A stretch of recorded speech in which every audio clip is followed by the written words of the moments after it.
this video, we are going to discuss the power rule for two functions. So sometimes you may be given an equation that is made up of two functions multiplied together.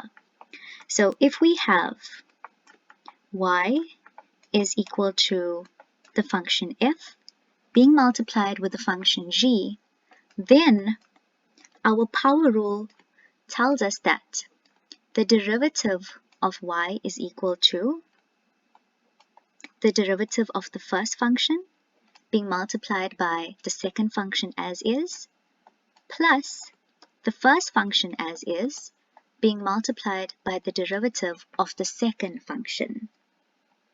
So what you need to remember about the power rule is that we are going to use the sum in between both terms, and at the same time, each function that we have gets a turn to be differentiated.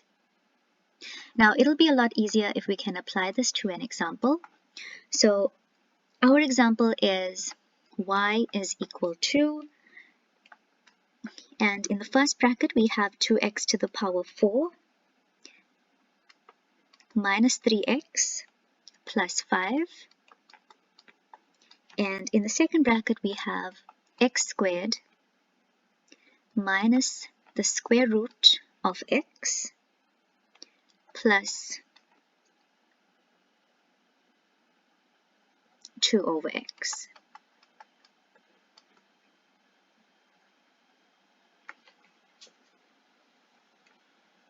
Now, we need to differentiate this by using the power rule. The first thing I would suggest is try to differentiate between your two functions. Try to understand which function represents f and which function represents y. So we can take this first bracket as being f, and we can look at the second bracket as being represented by g. Now, according to our first derivative, we're going to start off by saying y prime is equal to. The rule tells us that we need to differentiate the first function. So let's differentiate within this bracket.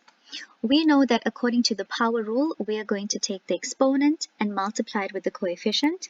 So 4 times 2 gives us 8. And we are then going to minus 1 from the exponent. So that gives us 8x cubed. For the second term, we have negative 3x.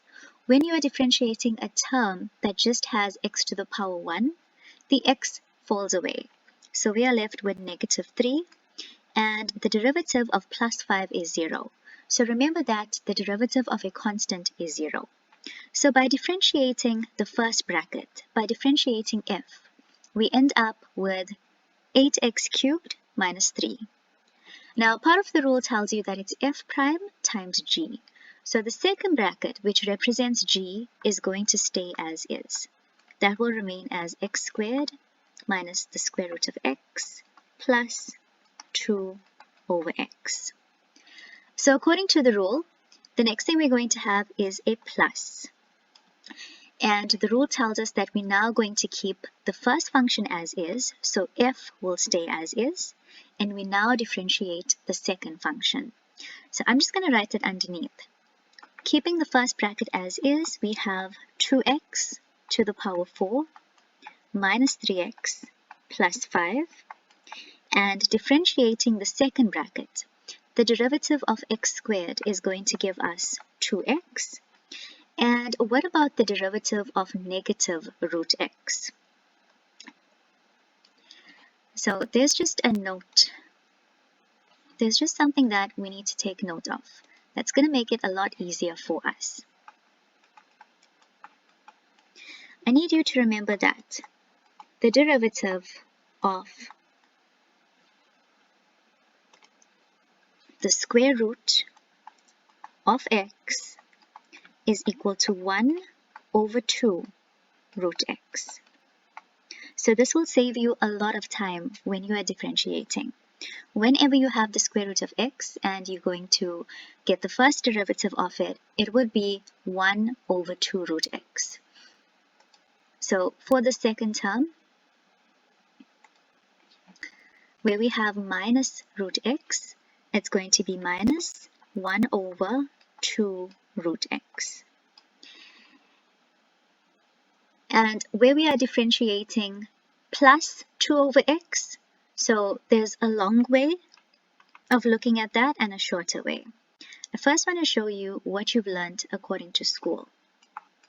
So according to school, if we have 2 over x, we learned that we cannot differentiate this if x is in the denominator. So we can move x to the numerator. And that is going to give us 2x to the minus 1. Now applying the power rule, we'll take the exponent and multiply with the coefficient. That's going to give us negative 2. And we'll minus 1 from the exponent. So that's x to the power negative 2. And if we want to get x to the power negative 2 as a positive exponent, all we have to do is put it in the denominator and the sign of the exponent changes. However, at university level, it is not necessary for you to do all of these in-between steps. We can simply skip those steps and identify a pattern that will allow you to save a lot of time in your exam. Firstly, the sign of the numerator changes when we differentiate. If it was a positive 2, it becomes a negative 2. And the exponent of the variable from the denominator increases by 1. So we had x to the power 1. When we differentiated, it became x to the power 2. So that's a general pattern that will help you in your exam. So where we are differentiating positive 2 over x, the derivative of that is going to be negative 2 over x squared. And there we have it. That is going to be our answer for this question. We have applied the power rule where we have two functions being multiplied together. The first bracket represented f, the second bracket represented g.